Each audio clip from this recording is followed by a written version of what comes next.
I'm Amy Goodman. You're watching GVTV News. Thanks, Amy, and I'm Randy Hansen. In today's World News headlines, Mario Cuomo dies at 82. And searchers recovered 21 more bodies from Air Asia crash site. And living hell for slaves in remote South Korea. And what poses challenge for legal pot states. And Iraq's birds of mercy take flight from din of war. And families of Shanghai victims seek answers. And if not Hillary, then who? And piano stores closing as fewer children taking up the instrument. And what resolutions fast food chains are making. And British Ebola nurse in critical condition, hospital says. GVTV News is broadcast on Grass Valley Television, division of Rural Counties Television Network, whose focus is on community involvement. We also air on NCTV. But before these stories, GVTV News would like to thank one of our underwriters who supports your only visual video news media in Nevada County. That's right, it's us, GVTV News.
In today's world news stories, Obama praises former New York Governor Mario Cuomo as an unflinching voice for tolerance, inclusiveness, fairness, dignity, and opportunity. And rescue teams battling monsoon rains have their most successful day yet, more than tripling the number of bodies pulled from the Java Sea, including still some strapped to their seats. Disabled and homeless are forced to work on islands off the country's southwest coast in South Korea, but no local officials who know about slavery will face punishment. And out of Washington and Colorado, wrestling with competition from medical marijuana or even outright black market sales in the marijuana industry. And trappers sell captured European starlings at the market in herbal, with most buyers purchasing their freedom to bring good luck. But the campaign against Islamic State, Islamic terrorist groups appears to have scared away many of the birds. And authorities are still investigating the cause of the stampede that killed 36 people during New York's celebration in Shanghai. If the former Secretary of State decides not to run for president, Joe Biden and Elizabeth Warren are among the other possible top candidates. And some blame computers and others opt for a less expensive electronic keyboard. That's what's clear is a long-term decline of sales for pianos. And at McDonald's and Taco Bell and other restaurants are trying to shed their reputation for serving reheated meals that are loaded with chemicals. And the condition of the British nurse diagnosed with Ebola has deteriorated and is now critical, the Royal Free Hospital in North London has said. Another person showing symptoms of the disease is currently undergoing tests in Swindon. Pauline Cafferty, a Scottish public health nurse who has been volunteering in Sierra Leone, was diagnosed with the virus after returning to Glasgow via Casablanca in Morocco. A brief statement of the hospital website said the Royal Free London NHS Foundation Trust is sorry to announce that the condition of Pauline Cafferty has gradually deteriorated over the past 2 days and is now critical. It did not comment further, but it understood the next 12 to 24 hours are crucial. Cafferty's worsening condition comes despite being diagnosed early and receiving treatment from some of the world's foremost experts in infectious diseases. Cafferkey, 39, was admitted to a hospital in Glasgow on Monday morning after arriving at Heathrow Airport the previous night. Her change in condition comes just days after her doctor said she was sitting up, eating, drinking, and communicating with her family. But Dr. Michael Jacobs warned at the time that she was faced a crucial few days while being treated with survivor's plasma and an experimental antiviral drug that was not proven to work. Royal Free, where Cafferkey has been treated in isolation since Tuesday, was unable to obtain ZMapp, an experimental drug that has been used on other international Ebola patients, because it is no longer available. Related drug ZMapp is available and was provided by senior doctor in Sierra Leone before Christmas, but he died before it could be administered. Hugh Pennington, a microbiology expert, said that Saturday the luck will play a role in Cafferkey's survival chances because experts still do not know enough about the virus. Pennington, who is emeritus professor of bacteriology at the University of Aberdeen, said the plasma is probably her best chance of treatment, as that is actually antibodies from the people who have recovered from Ebola. Because of the small number of people treated with experimental drugs, it's difficult to judge the percentage of success. We also don't know the circumstances of the infection. That might be important. David Cameron tweeted, "My thoughts and prayers are with Nurse Pauline Cafferkey, who is in a critical condition with Ebola." And our thoughts go out to her too. That's it for World News today. Now another thanks to one of our underwriters who supports your only visual video news media in Nevada County. That's right, it's us. GVTV News.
That's right, it's time for the police blotter. Pictures in the blotter, not from these actual events, but used for visual aid only. These public records are obtained from daily logs issued from Nevada County law enforcement. Grass Valley Police Department on Thursday, 1:24 a.m., a caller from a business in 200 block of West Main Street reported a physical fight involving three with a knife possibly involved. A report was taken. 2:19 a.m., a caller from business 100 block of West Main Street reported very drunken man trying to get a person to serve him alcohol after hours. He could not be located. At 8:19 a.m., a woman from 700 block of Sutton Way reported the theft of a backpack. At 8:27 a.m., a caller from 800 block of Sutton Way reported an issue with homeless folks digging through garbage cans.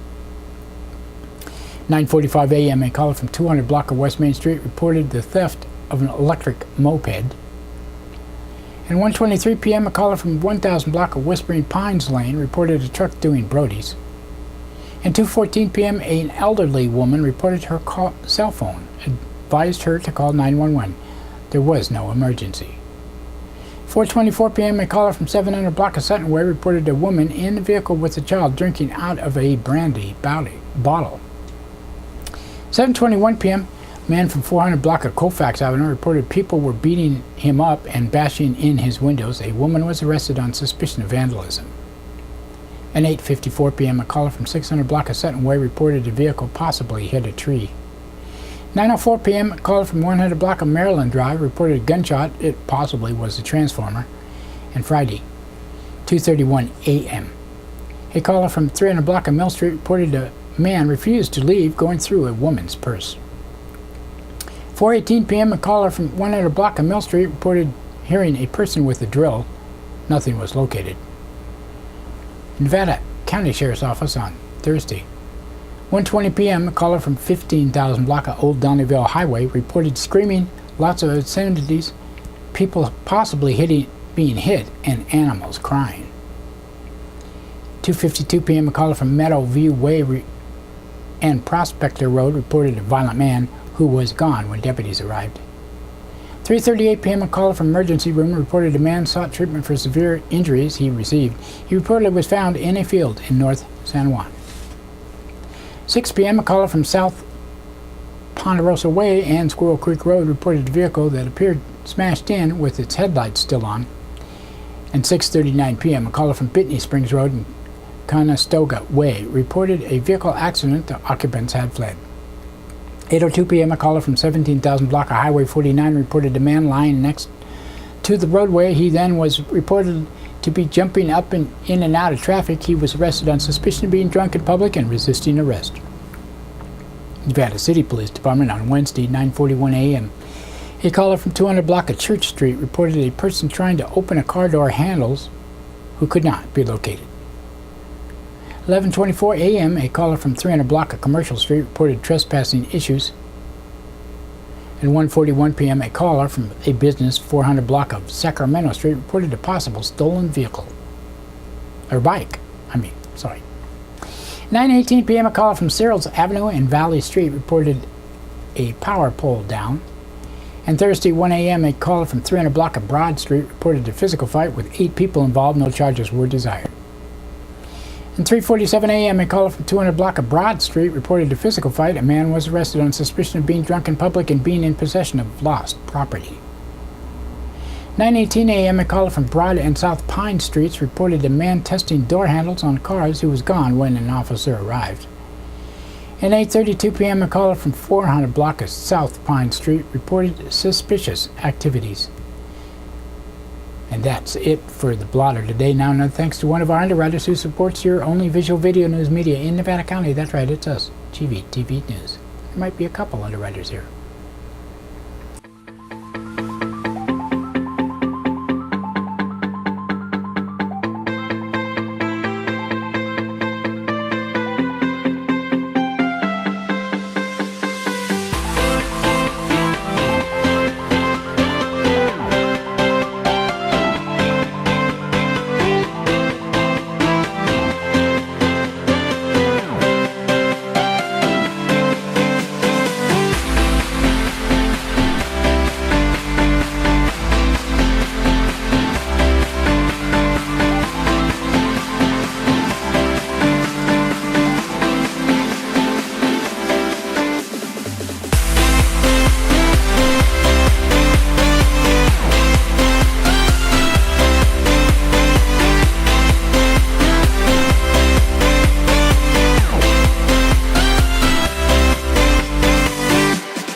In today's local news headlines, double shooting suspect in custody.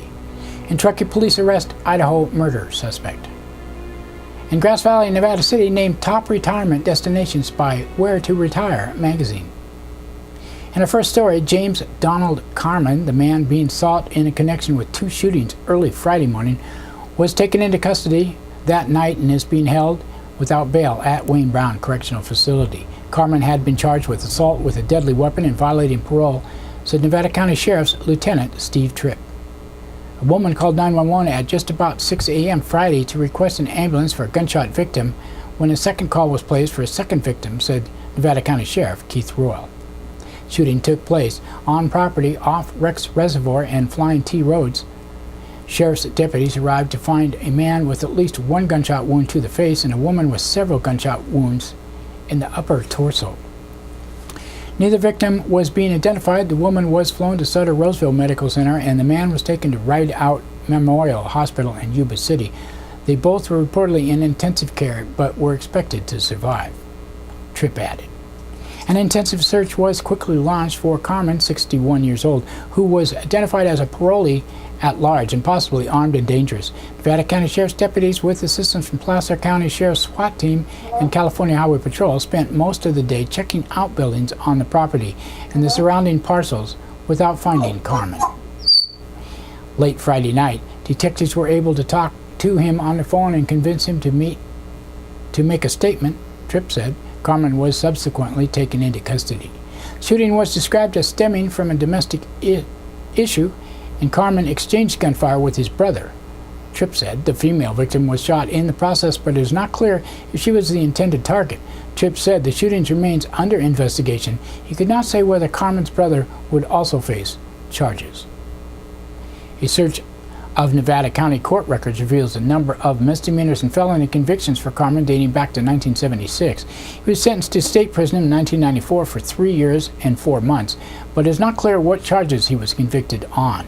He was charged in 2003 with exhibiting a deadly weapon, trespassing, and making criminal threats, and was sentenced to 150 days in jail. His last Nevada County court case was 2007 for burglary and theft, but charges were dismissed according to court records. According to a Marysville Appeals Democrat, Carmen, who was living in Smartsville at the time, was arrested in September 2009 on suspicion of spousal abuse and vehicle theft. Carmen subsequently served a prison sentence after being convicted of making a terrorist threat and corporal injury to a spouse and was paroled in 2011, said California Department of Corrections and Rehabilitation spokesperson Jeffrey Callison. He subsequently absconded from parole, failed to report to his parole officer as mandated 3 times, most recently in November 2013. And out of Truckee, the Truckee Police Department arrested a suspect in a shooting death that occurred in Idaho Falls, Idaho, in the early morning hours of New Year's Day. At approximately 4:50 p.m. on January 1st, Truckee police officers took 26-year-old Kevin Michael McWilliams into custody after an officer observed his vehicle in the Glenshire subdivision of Truckee. Authorities in multiple states have been aggressively searching for McWilliams since the early morning hours of New Year's Day, when he allegedly shot and killed his girlfriend, 34-year-old Anna Ray Ponce, while at a house party in Idaho Falls, according to a report from Idaho State Journal. According to the Journal, Idaho Falls police said it appeared Ponce was not McWilliams' intended target, but she somehow gotten away when he opened fire. Police believe she was killed instantly. Police in Idaho were alerted to the incident when neighbors reportedly heard gunshots at the home at 1:15 a.m. Earlier in the day, police in Nevada began to pick up McWilliams' trail, first in Winnemucca and then in Sparks and Reno, reportedly tracking his location via his cell phone. Reno police reportedly Thursday afternoon that they had located a vehicle matching the description of McWilliams' car, but it was unoccupied. It's believed that McWilliams narrowly escaped capture in Reno, switching vehicles and heading to Truckee. Truckee police officers were monitoring the I-80 corridor when a vehicle matching the description exiting the Hurstdale off-ramp from westbound I-80. Officers conducted a high-risk traffic stop on the vehicle and were able to take McWilliams into custody without incident. McWilliams' 4-year-old son was in the car when he was arrested, according to dispatch reports. Authorities have placed the boy, who was unharmed, into protective custody. I'm very proud of our officers' observations and actions that led to this arrest. We are also very pleased that we were able to get such a dangerous suspect in custody without anyone else being hurt, said Truckee Police Captain Rob Leftwich.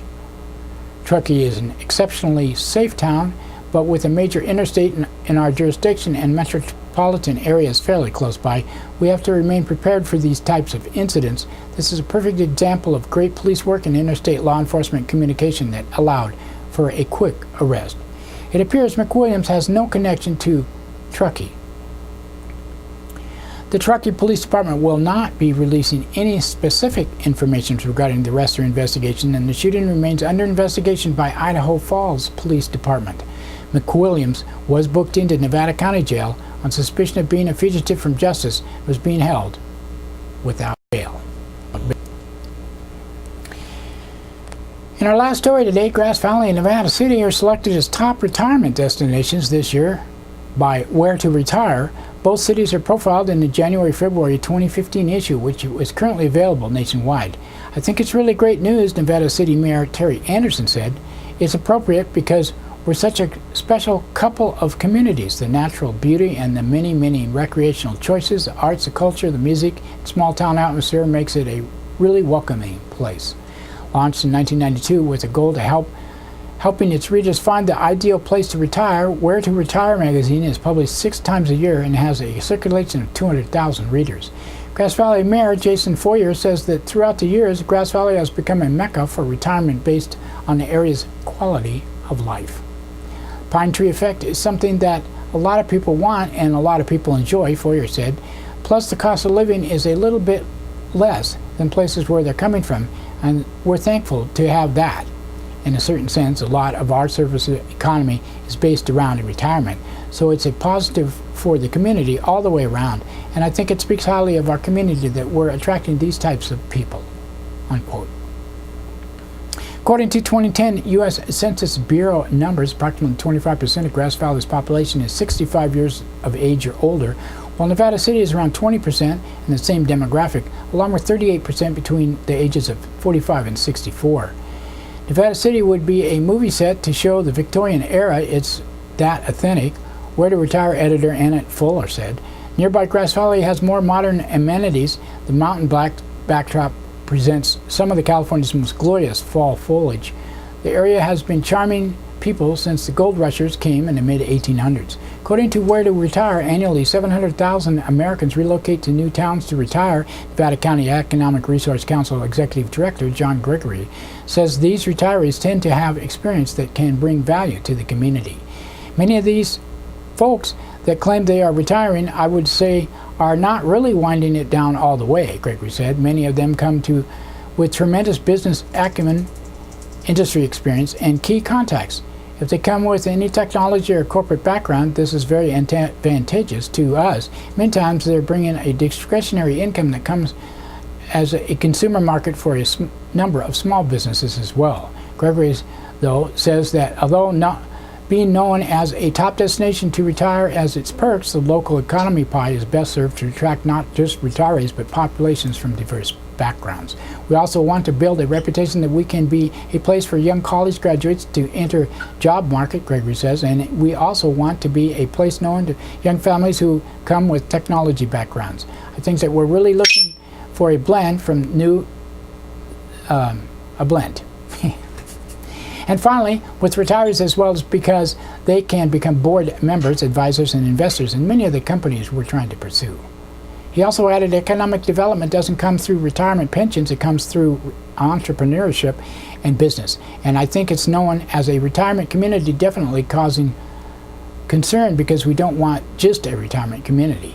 Anderson says local area has many diverse options for residents along with good schools to attract families to the areas. I know it's hard for families sometimes given the economy, Anderson said, but we do have such great schools and I don't think it's a negative to be known as a retirement destination. I think it's just another aspect of our area. If you want more information, you can go to www.wheretoretire.com.